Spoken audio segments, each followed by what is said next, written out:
Welcome to topic 9 in Applied Portfolio Management on the topic of small cap and growth investing. So this is the third exploration into the security selection decision, whereby we look at different smart beta factors that investors might be able to exploit in order to generate higher expected returns compared with a simple passive buy and hold investment. So today we're looking at growth investing. Now, when we think about growth investing, the first thing to consider is that last week we examined value investing, and we spoke about value as being at one end of a continuum where value investing is at that end and growth investing is at the other end of the continuum. So the obvious question to preface this lecture is, if last week we've showed a whole lot of evidence that value stocks outperform growth stocks and that there is merit in terms of adopting a value-based approach to investing, why is it there might also be some merit in considering growth? Well, the answer to that is twofold. First of all, when we look at value investing as of last week, what we do know is that while a passive, highly diversified value strategy does outperform a growth strategy over the long run, there are some short-term periods in which growth outperforms value. So particularly if you're an active investor or if you're trying to actively switch across strategies, there's maybe some merit to having exposure to the growth investment strategy, particularly in periods where you believe that growth is going to outperform value. Second, and possibly more pressing reason why an investor might consider growth investing is if we actually consider a utility function that moves beyond the basic mean variance framework, and once again we consider the higher moments of returns. Because there's a whole lot of evidence that shows that a value investment strategy in fact has a negatively skewed return distribution, whereby a growth investment strategy has a positively skewed return distribution. Now, because investors gain utility out of exposure to positive skew, this could provide another justification for growth investing. However, what I really want to focus on is the idea that even though we consider value and growth to be opposite ends of a continuum, the approach adopted by growth investors does not tend to be simply just the inverse of the philosophies and approaches adopted by value investors. In that, when we talk about, for example, passive value screens, we don't just flip those on the head, invert them and use those as a way to screen for growth stocks. Growth investors tend to adopt a different approach. Growth investors tend to look at firms that have strong growth prospects at a reasonable price. And what a growth investor will try to do is seek to outperform the market by better being able to analyse the growth prospects of firms versus their competitors.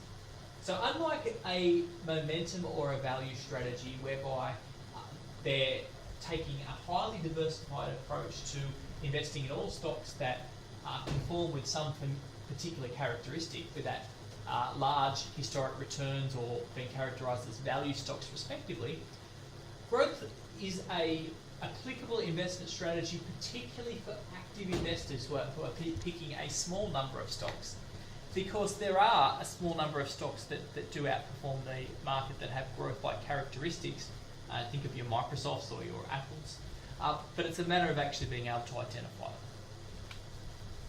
So what are some of the approaches adopted by growth investors? Well, the first is investing in small firms. If we think about a small firm, generally we'll think that a small new startup, for example, will have a lot more upside. So that will be a firm, if we think about the life cycle of a business, it'll be a firm in its growth stage of the life cycle. So growth investors, one approach is to buy small cap stocks. And there's actually a whole lot of academic evidence that shows us that small firms do actually tend to earn a higher positive abnormal return compared with large stocks. Why is this the case? Well, many people argue that's just because small firms are riskier. Small firms tend to have higher betas, higher exposure to default risk, and they're also more illiquid and have less information available. However, what the explanation across international markets and indeed here domestically in Australia, there is some evidence of a small firm effect. But the problem then becomes going from that academic evidence into the practical implementation of a small firm effect. And this is where this particular strategy becomes a little bit unstuck. Because the problem when you try to execute an investment strategy based on small firms is that you expose yourself to very large transaction costs. So let's take the Australian market for example. There's just over 2,000 firms listed on the Australian Securities Exchange. So the first question is, of those 2,000 listed stocks, how are you actually going to identify small firms? Okay, if we think about ranking them relative to their peers, well, one approach to adopt is to follow academic convention. In research, what we often do is we split the universe into deciles based on the characteristic of interest. So in terms of size, we'd have the smallest 10%, the next biggest 10%, and so on through to the largest 10% of stocks. So one approach could be to say, well, I can exploit the small firm effect by investing in the smallest 10% of stocks listed in the Australian market. There's a significant problem. Those smallest 200 stocks trade so infrequently that you could place an order today and it could potentially be months until that order is filled. That illiquidity is a tremendous transaction cost. Furthermore, these stocks have such a small market capitalisation that the price impact of any trade is huge. So to put this into some perspective, the average market capitalisation of the bottom 10% stock of stocks listed on the Australian Securities Exchange is only $2 million. $2 million market value of the firm is a very small firm, particularly by global standards. And you can think if the whole firm is worth $2 million, well, suddenly you can place a relatively moderate order of, let's say, just $10,000 worth of shares, and just that small order is actually going to have an enormous impact on the price. So transaction costs create a big difficulty. What if we move further down in terms of the ranking of Australian stocks? What if we think, well, let's just define small firm as being those stocks below the median market capitalisation? We still have a problem, because the median market capitalisation of Australian firms is still only approximately $20 million.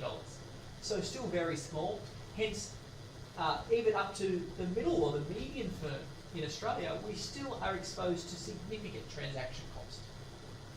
For this reason, what we see is that while statistically small firm effect may be implementable, when it comes to putting that into practice, transaction cost market frictions really limit the effectiveness of this particular approach. Another approach to growth investing that's used that has been shown to be potentially more successful is investing in initial public offerings, or IPOs.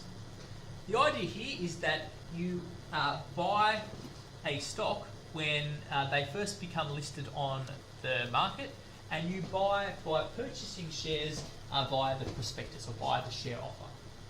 And this particular investment strategy is justified through a large volume of academic evidence that shows us that firms tend to generate a first day IPO premium.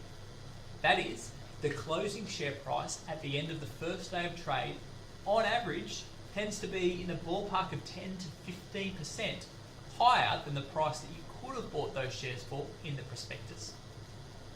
So a one-day return of 10% sounds too good to be true? Well, in some cases maybe it is, because here's the caveats. The caveats are that, first of all, as a retail investor, as an individual investor like you or I, it can actually be very difficult to exploit this IPO premium.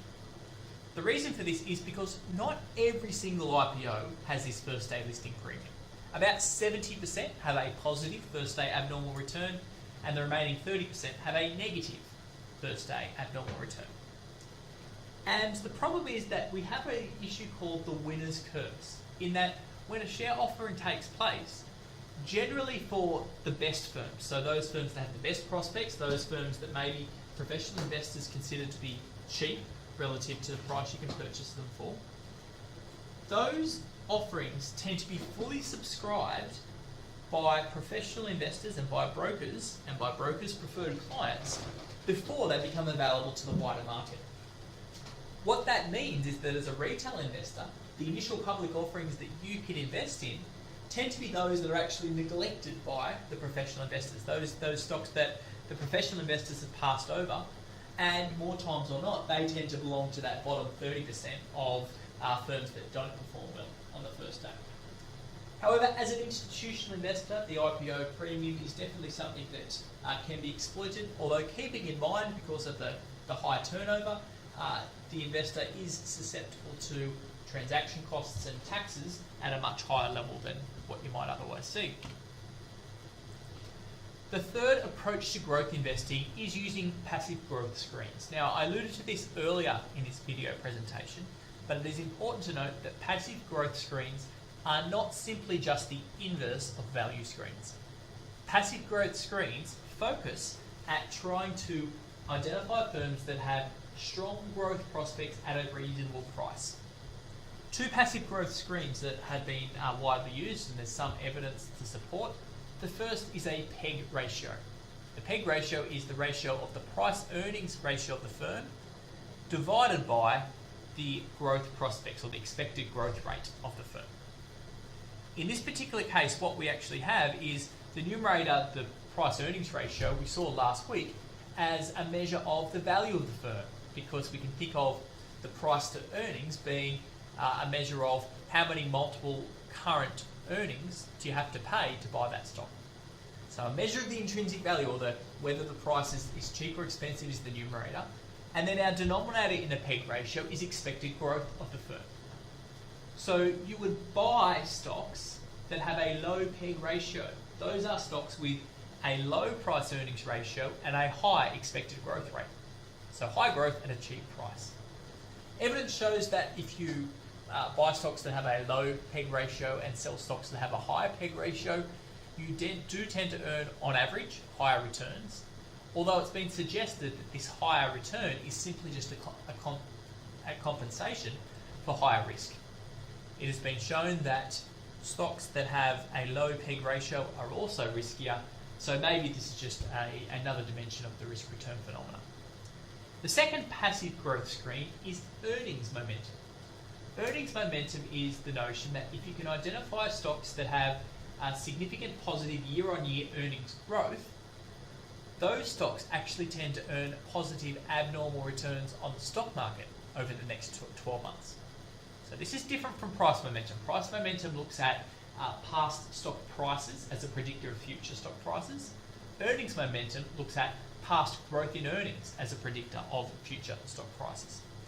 The idea here is that the market potentially underreacts to that earnings growth, doesn't fully incorporate it into prices, and hence, because of that underreaction, there's a subsequent positive abnormal performance by those stocks that have positive earnings momentum or positive earnings growth.